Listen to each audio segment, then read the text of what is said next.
I am in Weatherford, Oklahoma at the Heartland of America Museum. This place is exactly how it sounds, so it should be pretty awesome. So let's go check this out.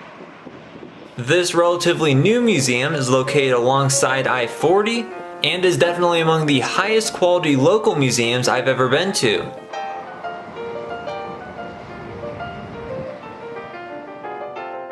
There's an old buggy and some creepy mannequins to welcome us into this museum about America's heartland. This is a 1931 Ford Model A sports coupe, very nicely restored. There's a bison you can ride, and an old guy by the hat rack. I really like this converted vintage Coca-Cola sign. This is the actual museum sanctum. There are several rows of exhibits to go through. Hard to know where to start. These are Avon dolls, collectible porcelain figurines made by Avon in the 70s and 80s. Here's some firefighting equipment from days past.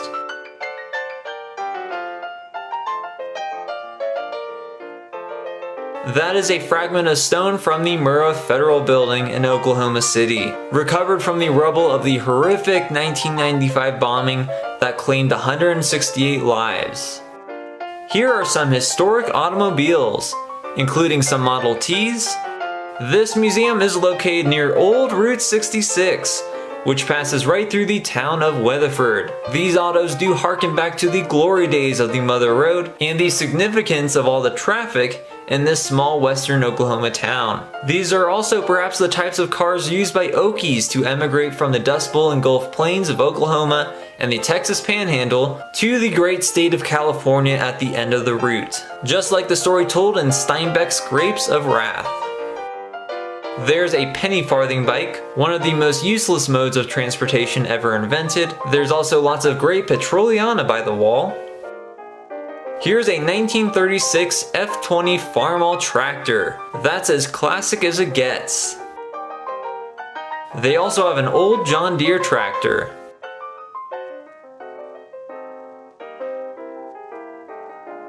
On the left is a one-horse light farm wagon, and on the right another very old but more fancy buggy. This is a really cool miniature old western town made by James Edward Moore, a local man who intricately carved tiny buildings. That is an over 100-year-old board that was originally placed across the South Canadian River tributary to restrain cattle from crossing into a neighbor's pasture. Beavers settled into said tributary and gnawed off quite a bit of wood from this board. This case contains some very old artifacts from the pioneer hunting and trapping days. Lots of rifles and other gear in here. And look above that Remington. Could it be a jackalope crossing? There must be jackalopes frolicking in America's heartland. As the jackalope is my spirit animal, I am very pleased to see this. Here's some fishing gear of the fishermen of the rivers and lakes around here, though there's a lot more big lakes on the other side of Oklahoma. There's some mammal skulls. This display also talks about how there has been evidence of mammoths found in these parts. There's various fossils, and on the right there's a mammoth jawbone with a tooth in it. They had really big chompers. And that is a replica of a mosasaur flipper. They were giant Cretaceous sea lizards. There's more auto memorabilia in this case, with lots of model cars. And here's some memorabilia from the local high school. I know that General Tom Stafford went there. By the way, I visited his Air and Space Museum here in Weatherford. I have a separate video on that. Tons of antique radios, record players, and TV sets. Cotton has historically been a major crop in Oklahoma, and there's a collection of barbed wire. This section has an abundance of different musical instruments.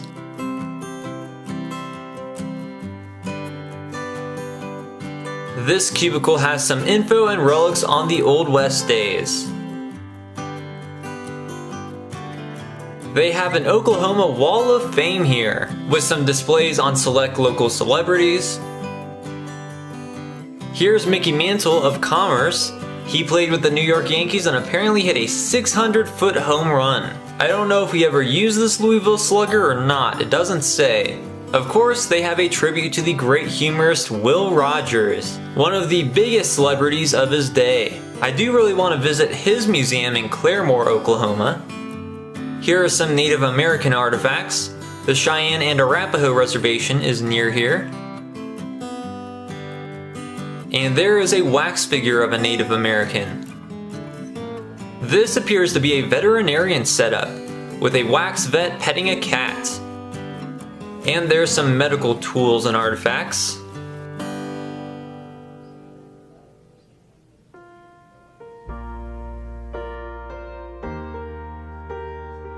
They have some stuffed animals on the scale. I'm really amused with these homespun exhibits. This is an old-fashioned bedroom tableau. The mannequin in the corner isn't disturbing at all. I gotta be honest, as creepy as it can be, I really like it when museums incorporate mannequins and wax figures. They definitely entice the displays. Here's a big laundry and kitchen setup. Traditionally, in the past, the workplaces of the wife. They have some old laundering equipment from the days when doing the laundry actively took several days' work. There's a weird baby doll in that high chair among the antique china. This place is a labyrinth of exhibit cubicles. There's so many different collections, like antique rulers. Why not? This is a stage curtain made in the early 1900s at the Deer Creek School. It looks to be hand painted and it's full of advertisements of local businesses. Public schools haven't changed a bit. Those are Norman Rockwell collectible plates and glasses, and below there's a whole bunch of typewriters. They certainly make me appreciate Microsoft Word and Google Docs. They have some vintage magazines and newspapers on these stands, a very antiquated form of reading the news. They have some interesting selections out, including Princess Diana's funeral and Reagan's attempted assassination. There's the Daily Oklahoman from June 8, 1968, the front page news being the funeral of Senator Robert Kennedy. Awesome signage in here. I presume some of these are from old businesses that were alongside Route 66. There's even a neon beer, along with a clock and cigarette pack signage. This is what a pharmacy and soda fountain used to look like in the Heartland, complete with mannequins. And it does feature an original soda fountain counter, though I'm unsure where this used to be.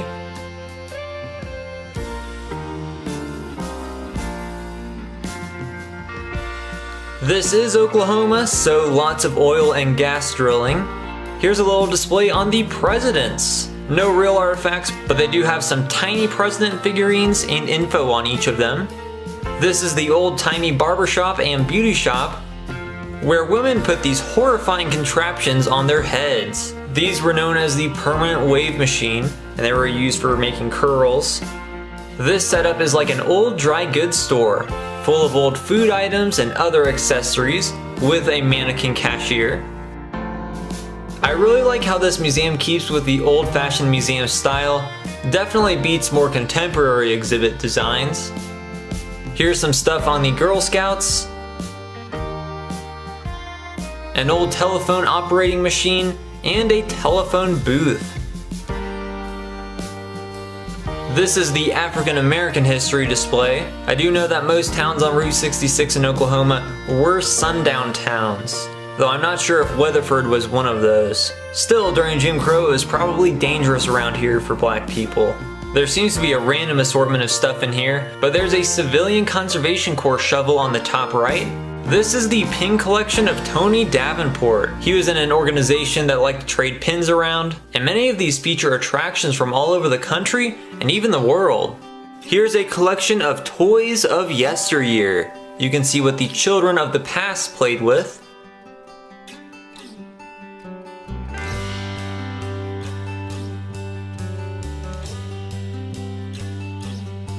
There's a dancing James Brown doll. Here's some vintage clothing, including a collection of wedding gowns from the 20s to the 40s. This is all dairy processing equipment from the 1930s to the 1950s.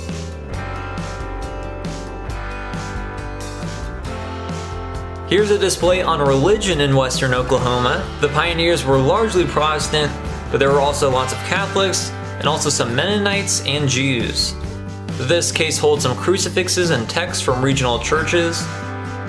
Here's some more vintage clothing. You can see what used to be fashionable here in the middle of nowhere in Oklahoma.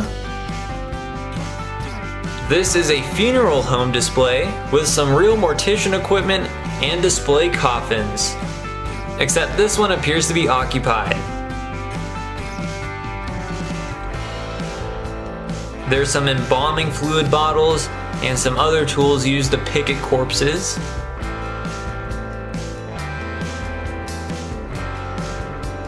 This location was perhaps more frightening than the mortuary back in the day. The old-timey dentist's office, where you get your teeth plucked out without any anesthetic. This display case contains some children's clothes and creepy dolls.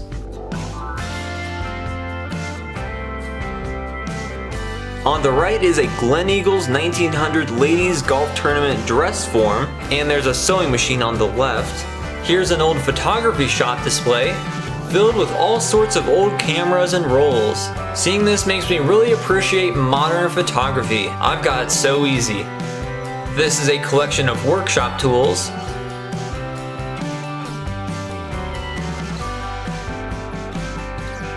Here's even more Avon collectibles.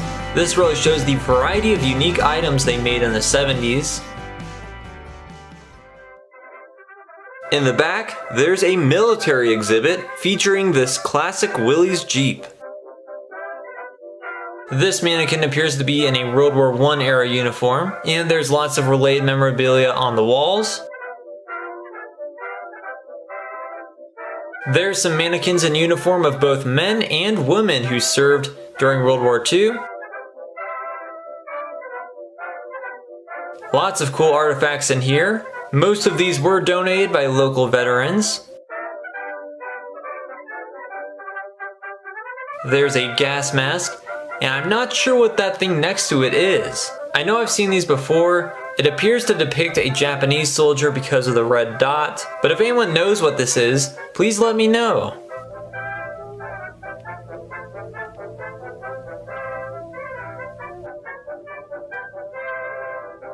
There's some maps and some more recent military uniforms. This encampment setup seems to depict the Vietnam War, and there's a bunch of big guns.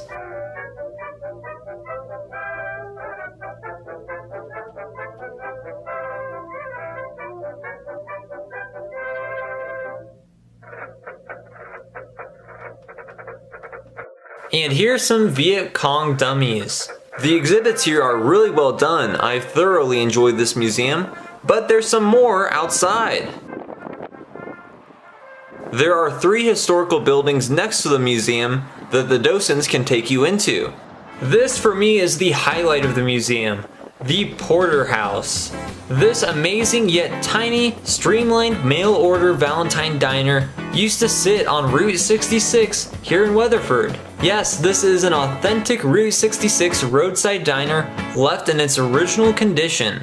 It may have been built as early as the 40s, but what I do know is that this one was moved to Weatherford in the 60s from El Reno, Oklahoma, and it was originally operated by Laverne and Juanita Snow as the Porterhouse. Cliff Harris purchased it in 1965 and changed the diner's name to the Cliff House. It closed in 1989 and the diner was acquired by the county. They saved it for storage, but let it get into terrible shape and then donated it to this museum.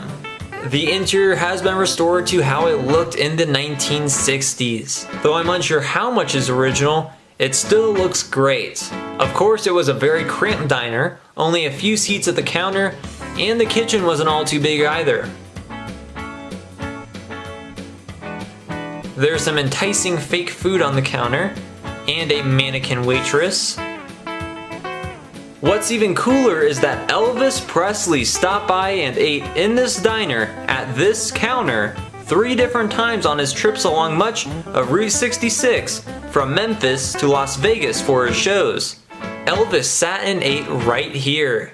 I didn't notice this and the docent didn't point it out while I was in here, but they have an original guest book entry with Elvis's autograph and his comment. Cool, daddy. What an Elvis thing to say. And in the back you can see the kitchen where food was prepared for the king. This scrapbook shows that the diner was in terrible shape after the county took hold of it. An incredible restoration job has been done to save and preserve this national treasure. Right next door to the little Porterhouse diner is the Little Red Schoolhouse, which is a replica building, but this does show what a one-room schoolhouse out in the country looked like, packed with antique student desks and other furnishings. That looks a lot like a Chucky doll. Very unnerving. Here's the school organ with lots of cool composer busts on it. And back then you had to have a portrait of George Washington, and usually Abraham Lincoln, but I couldn't find his portrait in here. And next to this old windmill is Bartles' blacksmith shop and buggy repair. It's another replica structure, but it fairly accurately depicts what a 1930s blacksmith and buggy shop looked like around here, when all labor cost $4 an hour. There's lots of antique harnessing equipment and horseshoes, along with this buggy. That is a 1960 John Deere construction tractor, the largest two-cylinder tractor ever built. Like most Western local history museums, there's a gravel pit filled with antique agricultural equipment and some other stuff like this wagon frame.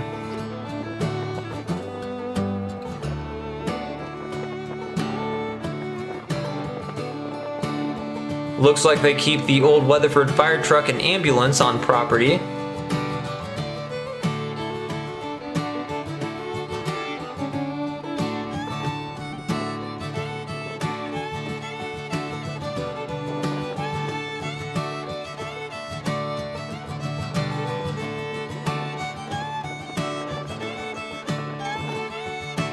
So they have a very cool little historical village here, especially because of that little diner. I love that so much. So this is a really great museum I'd highly recommend if you're traveling on I-40 through Oklahoma or you're on your Route 66 trip. If you'd like to see other Route 66 videos, other antique museums, and all sorts of stuff, then please check out my other videos. And thanks for watching.